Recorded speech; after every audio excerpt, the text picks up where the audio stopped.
the United States, a transport company leaves crates containing hundreds of endangered primates on Atlanta Airport's tarmac. Atlanta police say an investigation on the incident is underway. More details on this later in the news. Good evening. I am Ricky Mathay. I am Nina Richie Alago Flores. This is Mata ng Agila International. Now for the headlines. President Ferdinand Marcos Jr. skips COP28 summit to prioritize the Filipino hostages' release in the Red Sea. Solons weigh in on the ICC's drug war probe. Israel and Hamas agree to extend the current ceasefire agreement for another 24 hours. NASA is set to send a lunar lander after 50 years. And find out who's Spotify's most streamed artist for this year.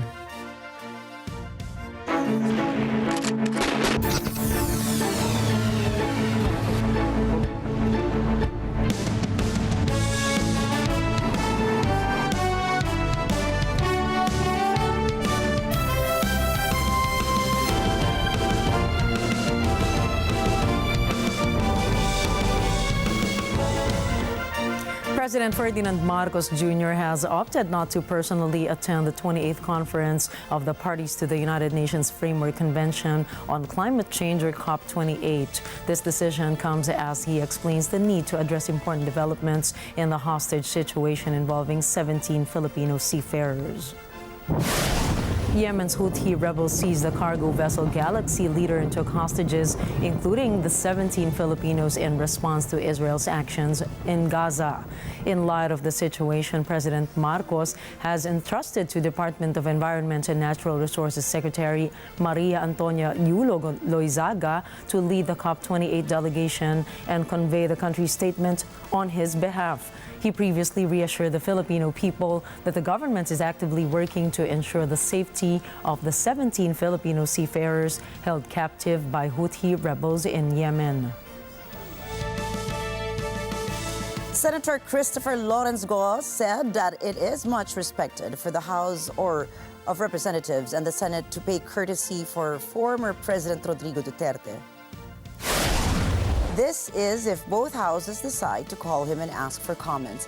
According to Senator Go, Duterte has served the people as a former executive chief and should be given the right respect.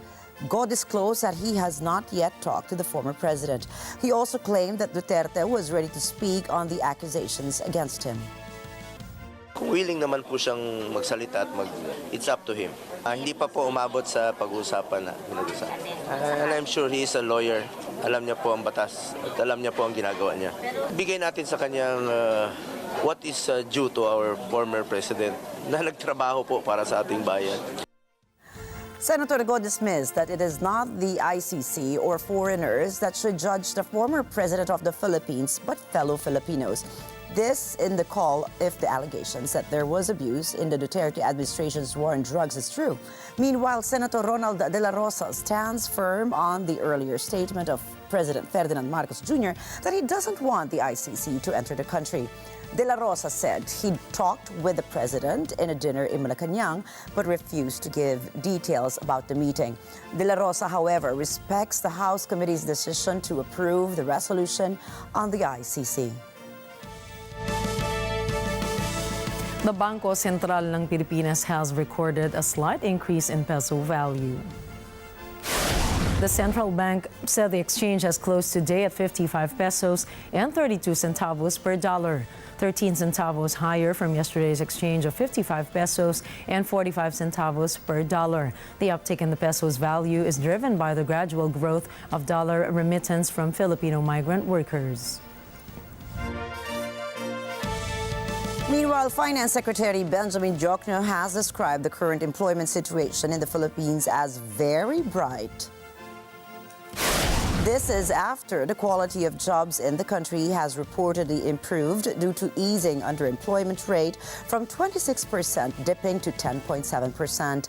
Diokno said that the labor force participation rate also increased to 65%. This means that many Filipino job seekers have a high chance to be employed. The Land Transportation and Franchising and Regulatory Board, or LTFRB, has affirmed that the deadline for the consolidation of public utility vehicles, or PUVs, will remain on the 31st of December despite ongoing transport strikes.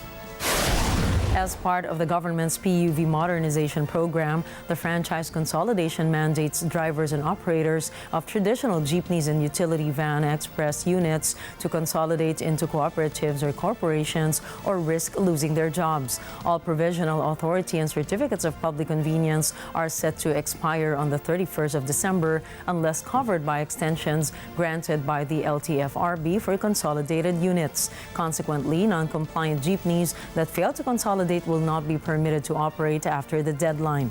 The LTFRB assured that even with only around 65% of units nationwide being consolidated, there will be no transport crisis. The Department of Foreign Affairs has announced a temporary suspension of e-visa applications in China. The agency initiated the e-visa pilot testing with Chinese tourists in Shanghai in August, expanding it to all 7 foreign service posts in China by the 13th of November, with plans to include India by year-end. As of the latest data, embassies and consulates in China have issued a total of 1,739 Philippine e-visas from the 24th of August to the 6th of November. During this period, the DFA reported that e-visa applicants found the system easy to navigate and received support for minor technical difficulties. Refinements to the system were underway with the assistance of the Department of Information and Communications Technology. The DFA has yet to provide information on the reason behind the temporary suspension of e-visa applications in China. The Department of Foreign Affairs, or DFA, has confirmed that the 17 Filipinos being held hostage by Houthi rebels in the Red Sea are reported to be in good condition. The DFA has been engaged in diplomatic efforts, making representations with foreign governments to secure the release of the seafarers. It is optimistic about their eventual release, and efforts are actively underway to facilitate this as soon as possible. President Ferdinand Marcos Jr. announced on Thursday that a high-level delegation will be dispatched to Tehran, Iran, to provide necessary assistance to the seafarers. However, the agency has yet to disclose information about who will lead this mission.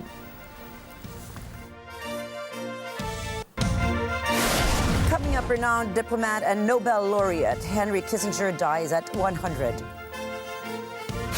The United Kingdom and Greece get into a row over the Elgin marbles. And Israel and Hamas agree to extend the ceasefire agreement for another day. Stay tuned for more stories from around the globe when we return.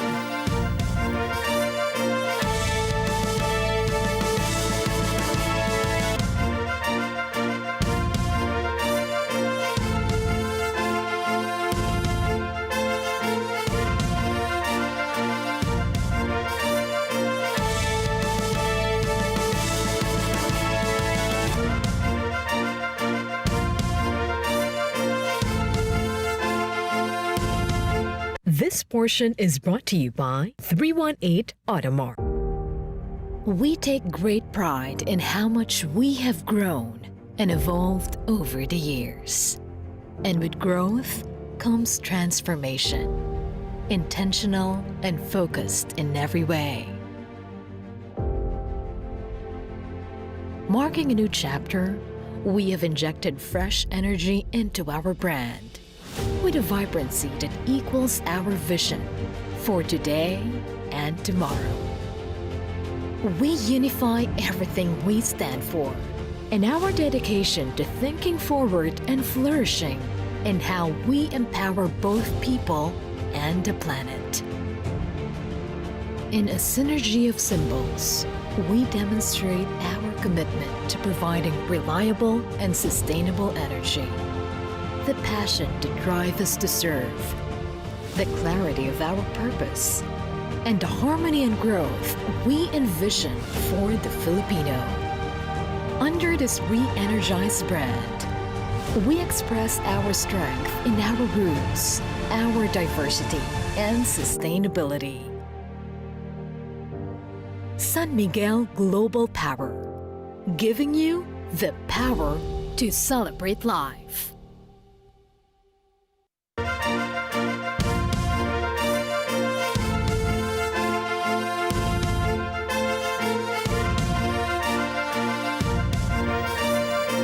Welcome back to Mata ng Agila International. Former United States Secretary of State Henry Kissinger, who played a pivotal role in shaping U.S. foreign policy during the Cold War, has died at the age of 100. He served as America's top diplomat and national security advisor during the Nixon and Ford administrations. Despite leaving office in the mid-1970s, he continued to be consulted by generations of leaders in the future decades. Former U.S. President George W. Bush led the tributes, saying that the U.S. had lost one of the most dependable and distinctive voices on foreign affairs. He became a U.S. citizen in 1943 and went on to serve 3 years in the U.S. Army and later in the Counterintelligence Corps. After earning bachelor's and master's degrees and a PhD, he taught international relations at Harvard. In 1969, then President Nixon appointed him National Security Advisor, a position that gave him enormous sway over U.S. foreign policy.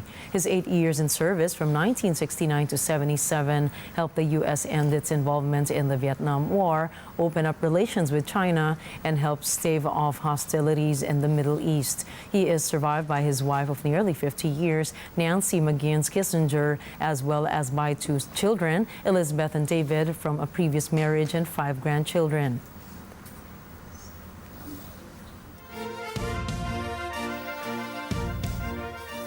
In other news, the Civil Aviation Authority of the Philippines, or CAAP, has started its investigation into the missing Cyclone aircraft after losing its communication with the Cauayan Airport Tower this morning. According to CAAP's primary investigation, the airplane with the tail number RPC 1234 departed from Cauayan Airport to Palanan Airport around 9:30 in the morning. The pilot, Captain Levy and Abdul II, and another passenger were on the plane. CAAP is in contact with the Cauayan Airport Tower for more information regarding the missing plane. Japan has urged the United States to ground Osprey military aircraft operating over its territory after one fell into the sea on Wednesday afternoon. Defense Minister Minoru Kihara confirmed that one person was killed during the fatal crash. Kihara said Japan will also ground its Ospreys for the moment. Initial reports said the Osprey made an emergency call and asked permission to land at a nearby airport about 10 minutes before the accident. Witnesses also observed the aircraft's left engine appeared to be on fire. Authorities are still investigating the cause of the aircraft's crash. Taiwanese President Tsai Ing-wen has expressed the belief that China is unlikely to attempt an invasion in the near future, citing the country's overwhelming domestic problems.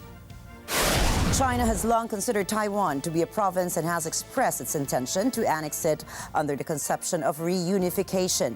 While Chinese President Xi Jinping has emphasized a desire for a peaceful reunification, he has not ruled out the use of force. Taiwan's government and its population overwhelmingly reject the idea of Chinese rule. In response to Xi's aspirations for peaceful unification, President Tsai stated that Xi believes that Chinese leadership is preoccupied with internal challenges. She said, and I quote, "My thought is perhaps this is not a time for them to consider a major invasion of Taiwan, largely because of the economic, financial, and political challenges, but also because the international community has made it loud and clear that war is not an option and that peace and stability serves everyone's interest." Moscow has seen no chance for a ceasefire with Ukraine next year.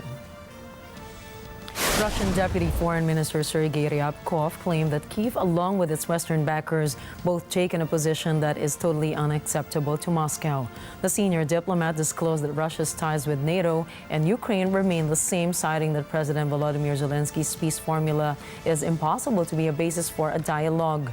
Last year, President Zelensky proposed a peace formula which entails Kyiv reassuming control over its pre-2014 borders and receiving war reparations from Moscow. Moscow, however, dismissed the proposal, describing it as surreal.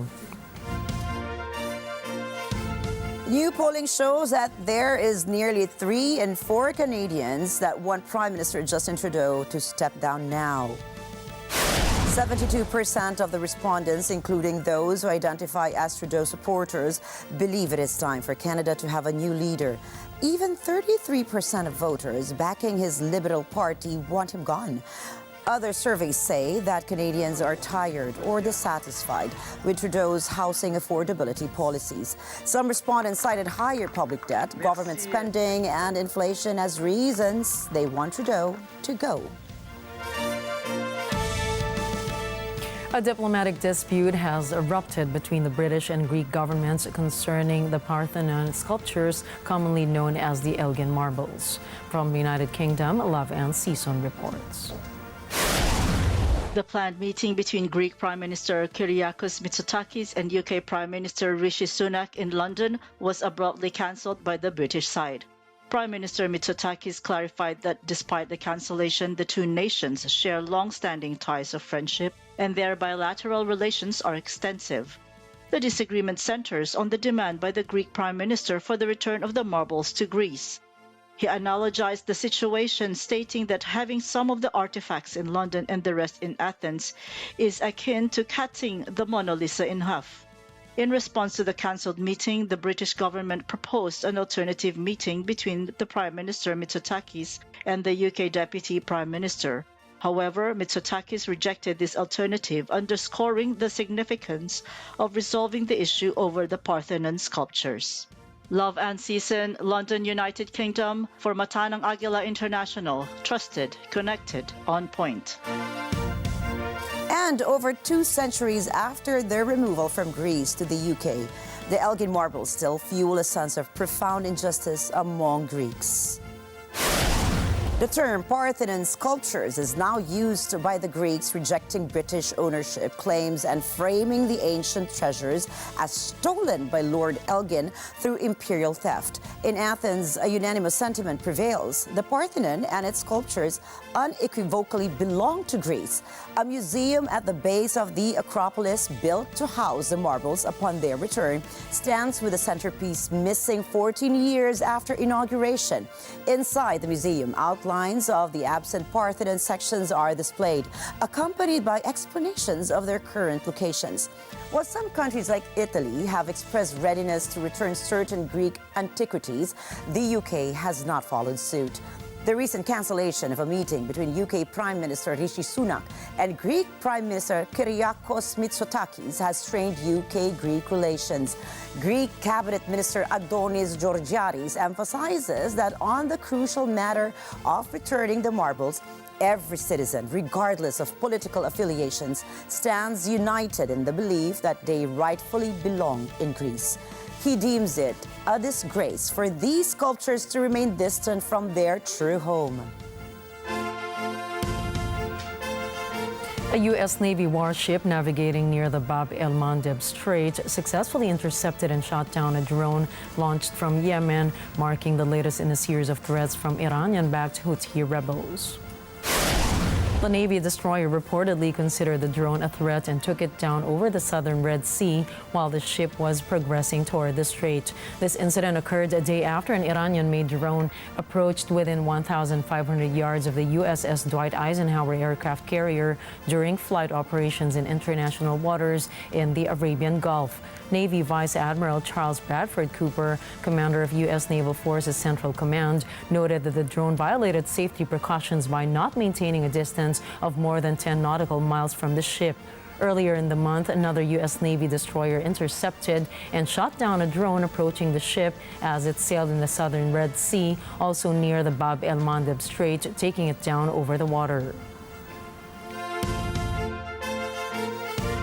Israel and Hamas agree to extend a truce for a 7th day. The temporary pause in fighting is set to continue for another 24 hours. Israel military said that a temporary pause in fighting in the Gaza Strip will continue in light of the mediators' efforts to continue the process of releasing hostages subject to the terms. In a separate statement, Hamas said an agreement has been reached to extend the temporary ceasefire. Hamas said Israel rejected a proposed list that included 7 living captives and the remains of 3 captives the group said were killed in previous Israeli airstrikes. Israel later said Hamas submitted an improved list, paving the way for the extension. Talks between both sides have been growing more and more muddy due to most of the women and children being held by Hamas being freed in previous exchanges. The Palestinian group may seek greater numbers of prisoner releases in return for freeing Israeli men and soldiers in the coming days. Meanwhile, 5 premature babies have been found dead at a hospital in Gaza City during a pause in fighting or in the fighting between Israel and Hamas. This according to the Hamas-run health ministry. Shen Kadusale has more. Before a temporary truce came into force on Friday, several hospitals in the northern Gaza Strip had been targeted by Israeli raids. Some have been evacuated on the orders of the Israeli army. The Gaza Health Ministry says Israeli soldiers had blocked access to the intensive care unit at Al-Nazir Pediatric Facility. Doctors, it says, were only able to get into the ward on Tuesday night. The ministry says Israeli forces left 5 premature babies found partly decomposed. The soldiers, according to the ministry, kept the families from going near the newborns before then. Earlier this month, 39 premature babies were trapped in another major Gaza City hospital, besieged and ultimately raided by Israeli forces. The Hamas-run health ministry says 8 of the infants died due to a lack of electricity to run their incubators. Another 31 were evacuated. Most of them went on to Egypt for treatment. Shen Kadusale for Matanang Agila International, trusted, connected, on point. In other news, the head of the World Health Organization, Dr. Tedros Ghebreyesus, says there is a high chance that fighting will resume in the Israel-Hamas war. This as the current truce is due to end on Thursday. Danica Lee tells us more. The current Israel-Hamas truce is the first break in fighting since October 7th. World Health Organization Chief Dr. Tedros Ghebreyesus says he believes that a pause or ceasefire is possible if those with influence can take it seriously. So it's possible, except those with influence are not doing it. I mean, that's the situation. So it can happen. It's a matter of will, to be honest. Hamas attacked Israel on October 7th and killed 1,200 people. 240 more were taken hostage. In Gaza, the Hamas-run health ministry says Israel's military response has killed nearly 15,000. Under the current ceasefire, reports say that Hamas has released over 80 of its around 240 hostages. Israel, on the other hand, has freed 180 Palestinian prisoners. Danica Lee from Matanang Agila International, trusted, connected, on point.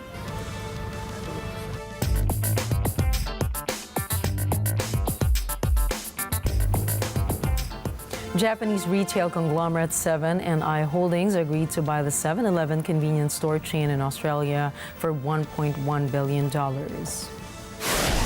Sources said the Japanese conglomerate controls more than 80,000 7-Eleven convenience stores around the globe. The purchase agreement also allows 7&I to expand new stores in most Australian states. The Japanese company says it aims to become the industry leader in the Australian convenience store market, which has significant growth potential.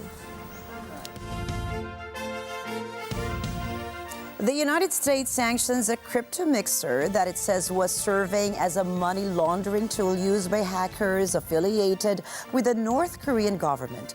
Bernadette Ragini has the details. The U.S. Treasury Department says its action against Sinbad.io comes as the mixer processed millions of dollars worth of virtual currency from heists conducted by a sanctioned hacking group. Crypto mixers are software that allow users to blur transactions. These have been used by hackers attempting to exchange crypto into fiat or government-issued currency. The Treasury Department says mixing services that enable criminal actors to launder stolen assets will face serious consequences. State Department spokesman Matthew Miller says Pyongyang's aggressive cyber theft campaign has been flagged by experts for its role in generating funds for North Korea's unlawful weapons of mass destruction and ballistic missile programs. Last year, U.S. officials sanctioned another virtual currency mixer called Blender.io. It was also charged with providing services to the Lazarus Group. The Treasury Department says Sinbad is believed by some industry experts to be a successor to Blender.io. Bernadette Regini for Mata ng Agila International. Trusted, connected, on point. Nottingham City Council has declared itself effectively bankrupt after issuing a Section 114 notice. As a result of the Section 114 notice, it will stop all new spending other than services which constitute protecting vulnerable people and statutory means. The council's chief finance officer said the authority was unable to deliver a balanced budget. Nottingham City Council is the second local authority this year to fail financially after Birmingham City Council issued its own 114 notice back in September. Meanwhile, Apple is set to wrap up its credit card tie-up with Goldman Sachs. Sources familiar with the issue said Apple has given Goldman Sachs a proposal to end their contract in 12 to 15 months. The tech giant's decision to sever ties with Goldman could possibly affect the two consumer banking products Apple currently offers, the Apple Card and the Apple Savings Account. Analysts believe Apple's decision comes as the investment bank pulled back consumer lending. Apple and Goldman Sachs did not reply to any questions on the matter.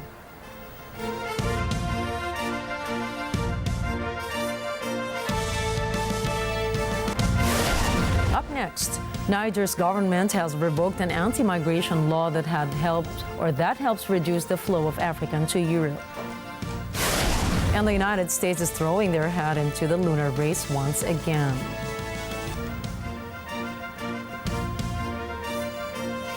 Please don't go away. We've got more stories from around the globe when Mata ng Agila International returns.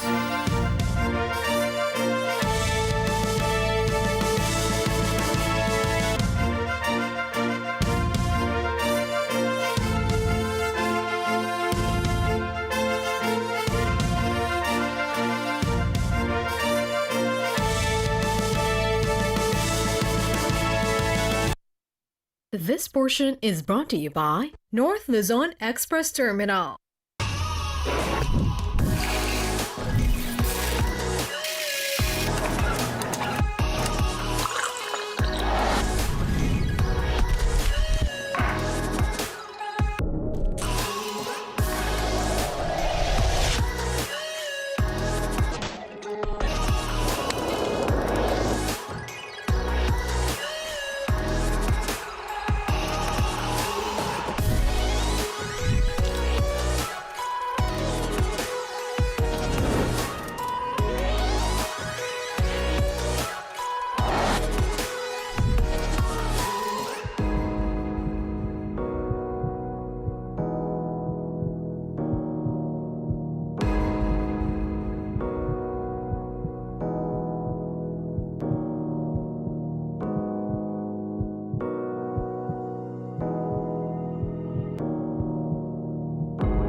This portion is brought to you by Robic Builders.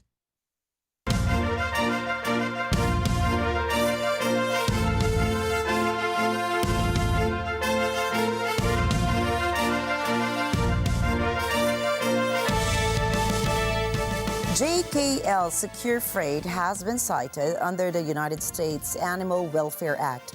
This is after its workers left an air shipment containing 336 macaques crammed on Atlanta International Airport's tarmac.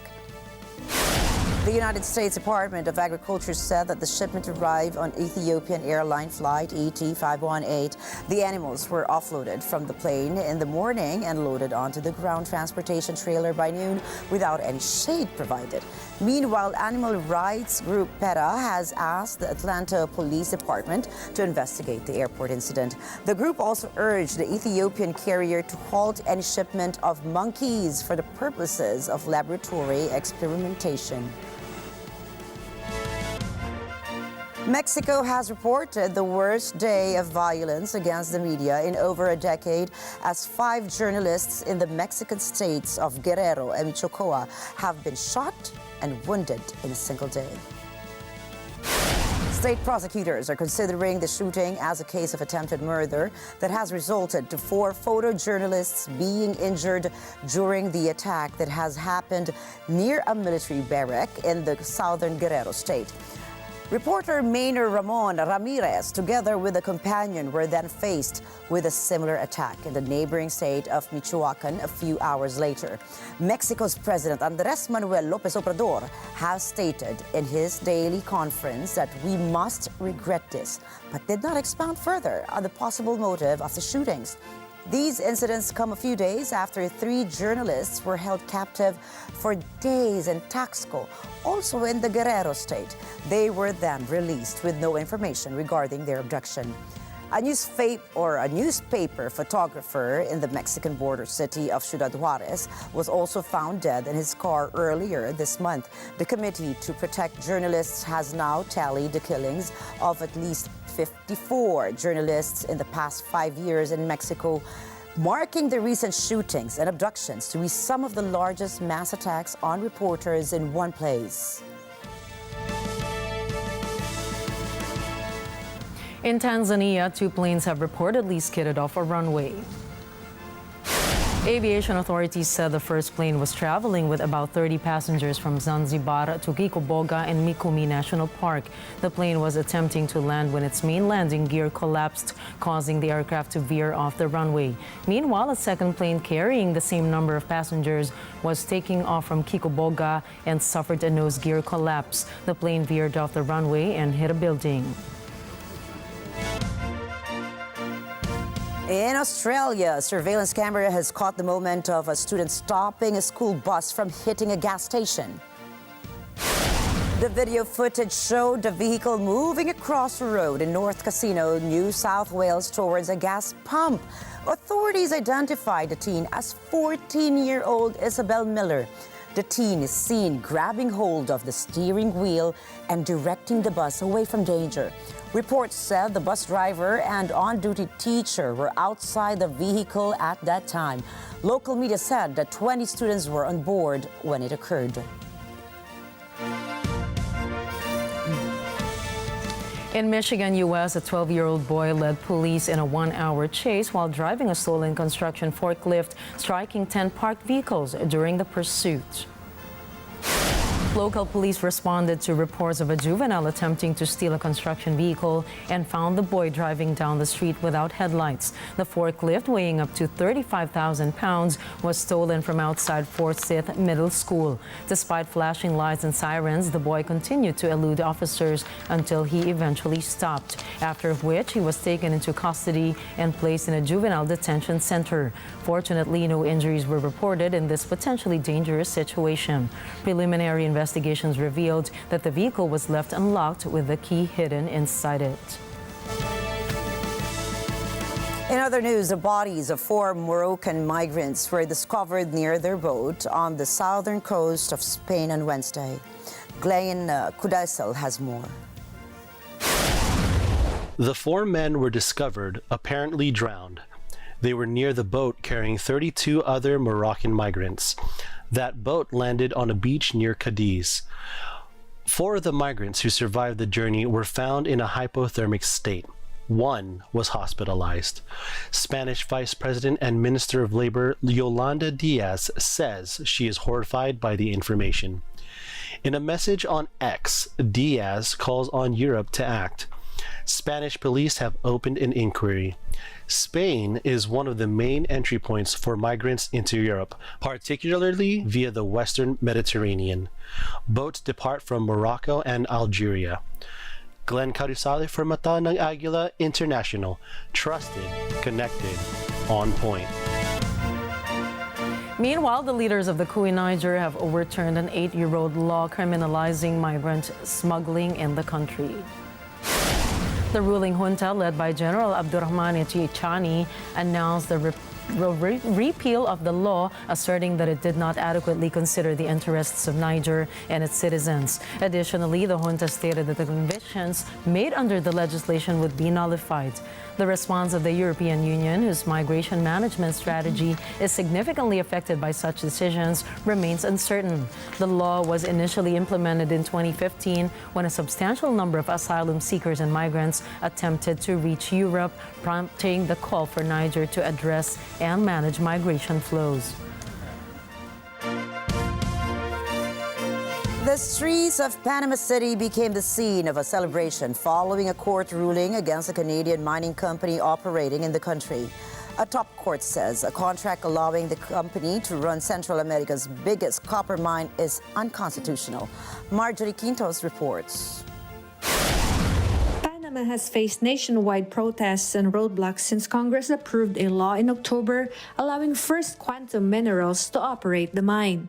It was a 20-year deal with an option to extend another 20 years. The 9-member court deliberated for 4 days before reaching a decision Tuesday. Protesters had spent the night in front of the court in anticipation of a ruling. Once the judges announced their decision, the celebrations began. President Laurentino Cortizo says when his government receives formal notification, it will shut down the mine in an orderly and safe fashion. Opponents of the open-pit mine say it has caused the destruction of forest areas in a key biological corridor linking Central America and Mexico. Opened in 2019, the mine has been producing about 300,000 tons of copper concentrate a year. Marjorie Quintos for Mata ng Agila International. Trusted, connected, on point. The first malaria vaccine recommended by the World Health Organization arrived at Cameroon's Yaoundé Nsimalin International Airport on Tuesday. This as several African countries are now finalizing rollout plans for malaria vaccines to be introduced into routine immunization programs. Myla Simbulan tells us more. What you see are UNICEF images showing a batch of over 330,000 doses of RTS-S, first malaria vaccine recommended by WHO. An additional 1.7 million doses are set for delivery to Burkina Faso, Liberia, Niger, and Sierra Leone in the coming weeks. Several African countries are finalizing preparations for malaria vaccines to be part of routine immunization programs. The first doses are set to be administered in January to March of next year. WHO says malaria burden is the highest on the African continent. It has accounted for approximately 95% of global malaria cases and 96% of related deaths in 2021. WHO Chief Dr. Tedros Adhanom Ghebreyesus says the delivery of malaria vaccines to new countries across Africa will offer life-saving protection to millions of children at risk of the disease. Myla Simbulan for Mata ng Agila International. Trusted, connected, on point. A food safety alert is out in the United States as the number of salmonella cases linked to cantaloupes has doubled since the 17th of November. The outbreak has now affected 32 states. Rosel Feria reports. Close to 100 salmonella cases linked to cantaloupe have been reported across 32 states. 2 have died in Minnesota, 45 are in hospital. The Centers for Disease Control and Prevention warns not to eat any recalled cantaloupes and other fruit products. Wash items and surfaces thoroughly that may have touched the recalled fruit. Call your healthcare provider if you have salmonella symptoms, which include diarrhea, fever, vomiting, and stomach cramps. Canada is also investigating this outbreak and has linked illness in Canada with the same salmonella strain to cantaloupes. For a list of recalled food related to this outbreak, go to cdc.gov. In Washington, D.C., Rosel Feria for Mata ng Agila International, trusted, connected, on point. People living in western Somalia are mopping up after flooding has wiped out their homes and livelihoods. As the floodwaters recede, they now face the risk of disease. David Oria reports. This is the aftermath of a deluge linked to the El Nino weather system. Somalia has been battered by heavy rain since October. The downpour has caused flash flooding. So far, 96 people have died in floodwaters. Now that the water is receding, residents face the risk of dying from waterborne diseases. Wastewater from toilets and leaking septic tanks mixed in with the dirty floodwaters, contaminating drinking water supplies. A UN humanitarian agency says increases in cholera, malaria, and typhoid cases have been reported in 33 flooded districts. The government has declared a state of emergency. Almost 700,000 people have lost their homes. The latest floods have washed away homes, schools, farmland, roads, and bridges, leaving many without shelter, food, or clean drinking water. David Oria for Mata ng Agila International. Trusted, connected, on point.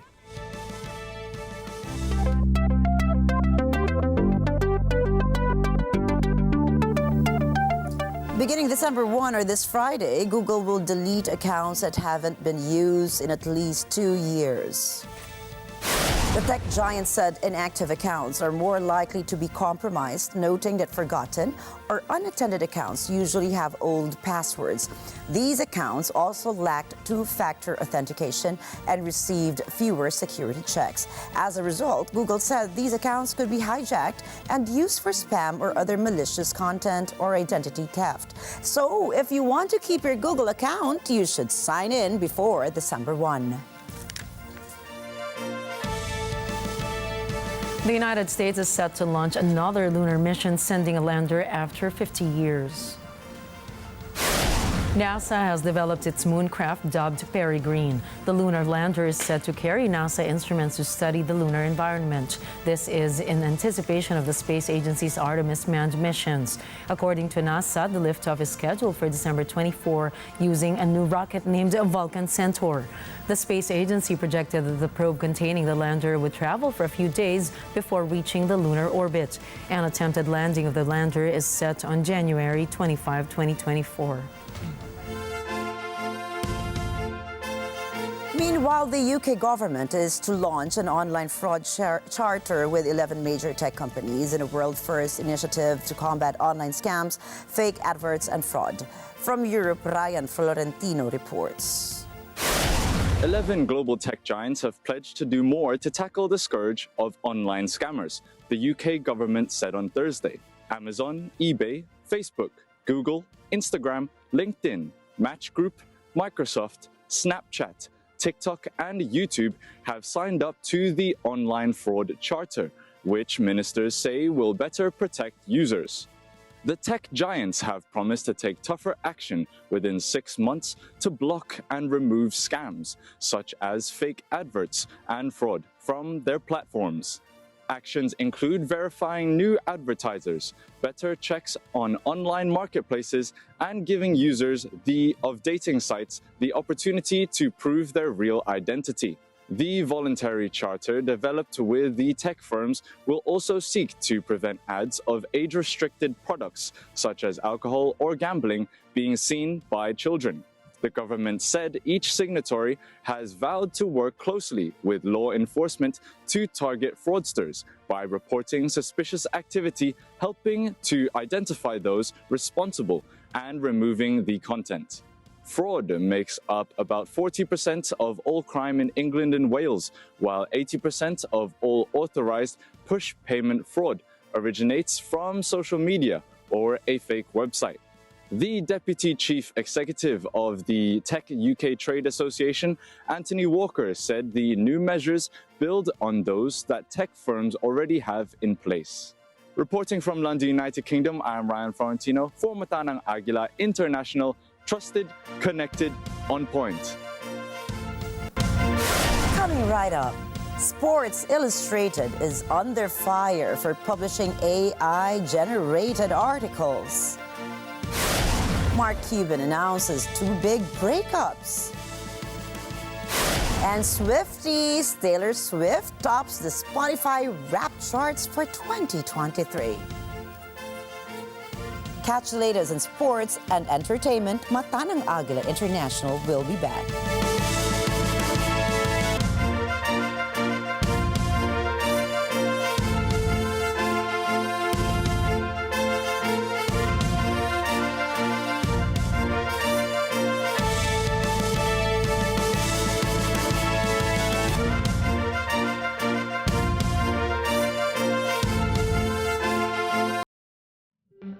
Alam namin ang iyong pagsisikap. Dama namin ang iyong mga sakripisyo. Kita namin ang pagharap mo sa bawat pagsubok. Kaya sa kabila ng mga hamon ng buhay, nandito kami para umalalay.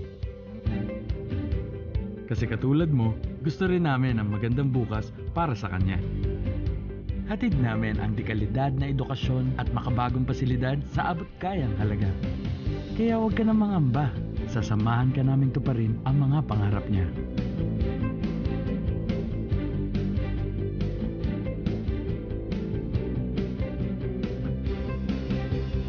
Maaasahan mong sulit dito ang mga pinagsikapan mo. Sa aming mga makabagong pasilidad at sistema ng edukasyon. Mailalabas natin ang aking talino at mga kakayahan niya. Kahit sa munting halaga, makakasiguro ka na makakasabay siya sa mabilis na pag-ikot ng mundo. Sa new era, karamay mo kami sa bawat hamon. Kaagapay mo kami sa bawat hakbang. Kasama mo kami sa bawat ngiti at tagumpay.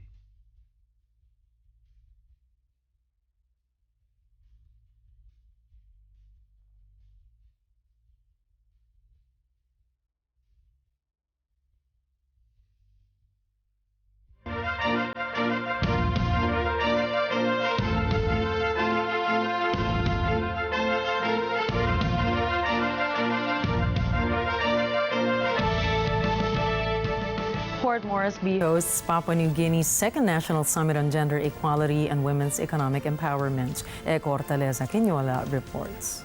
The second National Summit for Gender Equality and Women's Economic Empowerment is now happening at the APEC House, Port Moresby. This summit is very important because this conversation and agenda must be brought to the mainstream, and we discuss it openly so we understand the context of it and the benefit of it so we can manifest it. The two-day summit underscores sharing of expertise to empower political, civil society, and private sector leaders to take action in gender equality in Papua New Guinea. Yeah, firstly, women and girls of our country are equal citizens. They have the right to benefit from all the development resources, opportunities of our country. I believe that our country can be much greater than it is now if women and girls and men and boys, we all work together in all space. The summit aims to produce actions aimed at eliminating all forms of gender-based violence, sorcery accusation-related violence, and sexual violence in the family. United Nations Women Uganda representative Adekemi Nedeli says that collective resolve to address the root cause of violence is paramount. Women and girls have been pushed back for too long. The issues that women and girls face are very complex, interconnected, and therefore it needs all of government, all of actors to drive change. She says violence against women and girls is an affront to human dignity. In Papua New Guinea in particular, the figures are alarming. This is a renewed drive to have us revitalize the advocacy, revitalize the drive, and make sure that we can bring about a change and transformation in the lives of women in Papua New Guinea. A citywide campaign to promote gender equality is done through a Red Vember walk. Citizens and non-citizens residing at Port Moresby show support to the advocacy. With this parliamentary committee that has been created, we have a whole new opportunity to make a change. From Port Moresby, Papua New Guinea, Eko Hortaleza Quinola, Mata ng Agila International. Trusted, connected, on point. In other news, to fight climate change, the United Nations Food and Agricultural Organization will call on Western countries, including America, to drastically reduce meat consumption. The United States accounts for 1.4% of global emissions and 10% of total greenhouse gas emissions. The UN agency says they will publish a roadmap with global food recommendations during the COP28 climate summit in Dubai. Sources say the first of its kind document aims to reduce greenhouse emissions. It will also issue measures on how farmers can adapt to erratic weather, as well as reduce emissions from food waste and fertilizer.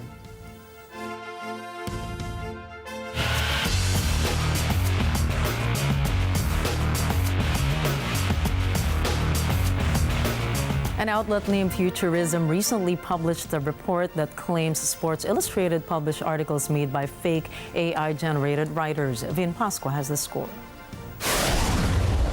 Sports Illustrated, the award-winning American sports magazine, is under scrutiny for allegedly publishing articles generated by artificial intelligence or AI.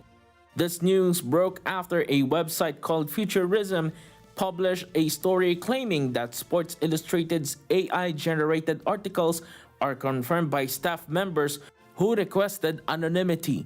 The outlet cited one author, Drew Ortiz, who does not have a social media presence and does not seem to exist. And even more strangely, according to Futurism, his profile photo on Sports Illustrated is for sale on a website that sells AI-generated headshots. Futurism said it initially reached out to Sports Illustrated but received no response. But after publishing their story, the magazine's publisher Arena released a statement denying the allegations and explained that the articles were created by a third-party company called Advon Commerce.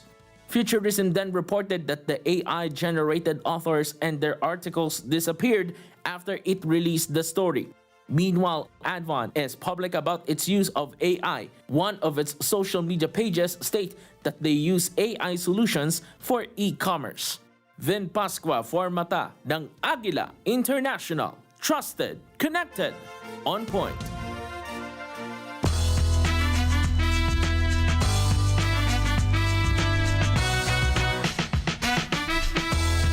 Still some more AI talk. The newly completed AI-generated musician Ana Indiana releases her debut song, Betrayed by This Town, which received negative reviews. Artificial intelligence singer-songwriter Ana Indiana released her debut song to the world on November 2022 entitled Betrayed by This Town, which amassed 21 million views on X. According to Indiana's post on X, everything from the key, tempo, chord progression, melody notes, rhythm, lyrics, her image, and singing is auto-generated using AI. The public feedback, however, is that of disappointment, with music enthusiasts unimpressed. The general consensus is that the song about heartbreaks is mediocre. Meanwhile, tech and AI enthusiasts express excitement on social media for this technological accomplishment. The creators behind Ana Indiana, who are all anonymous, stated on Indiana's page that their ultimate goal, in their words, is to create and perform new original music on a 24/7 live stream with zero humans in the loop.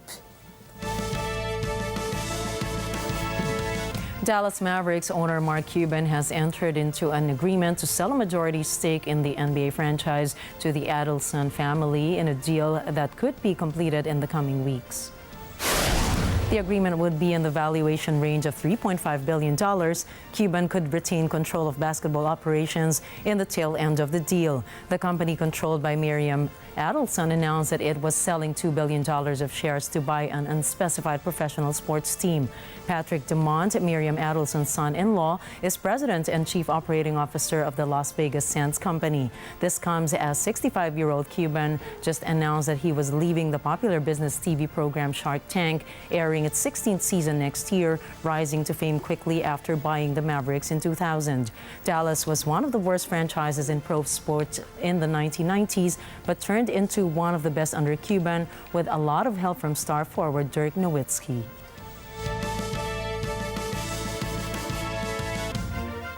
According to Spotify Wrapped, Taylor Swift was 2023's most streamed artist globally, dethroning Puerto Rican reggaeton star Bad Bunny, who held the coveted title for 3 years in a row. Catherine Ortula has a scoop. 2023 is indeed dominated by superstar Taylor Swift. According to Spotify Wrapped, Swift was this year's most streamed artist globally, raking in more than 26.1 billion streams since January 1.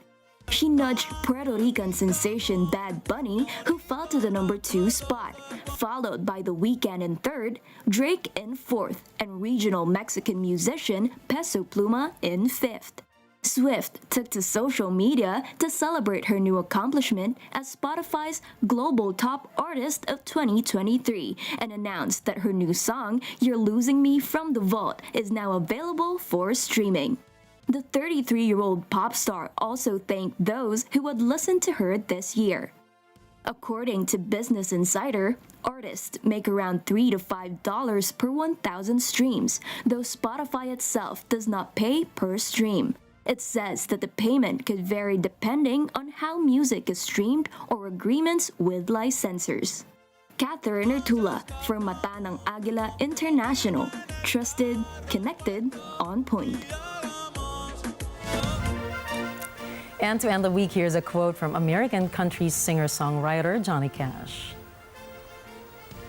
You build on failure, you use it as a stepping stone. Close the door on the past. You don't try to forget the mistakes, but you don't dwell on it. You don't let it have any of your energy or any of your time or any of your space. Well, Lina, this just reminds me of another quote. Do not be a boomerang.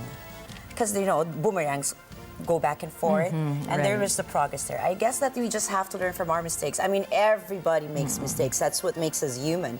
So you can use your mistakes, you can use your experiences from the past to be a better person and the best version of yourself. And it's okay to make mistakes as long as you use them to make yourself a better person. Indeed. And you get up where you fell, and you promise yourself to do better next time. That's correct. And that's a wrap for tonight's news. Catch the latest updates on our social media channels. I am Ricky Mathay. I am Nina Richie Alago Flores. This is Mata ng Agila International. Trusted, connected, on point.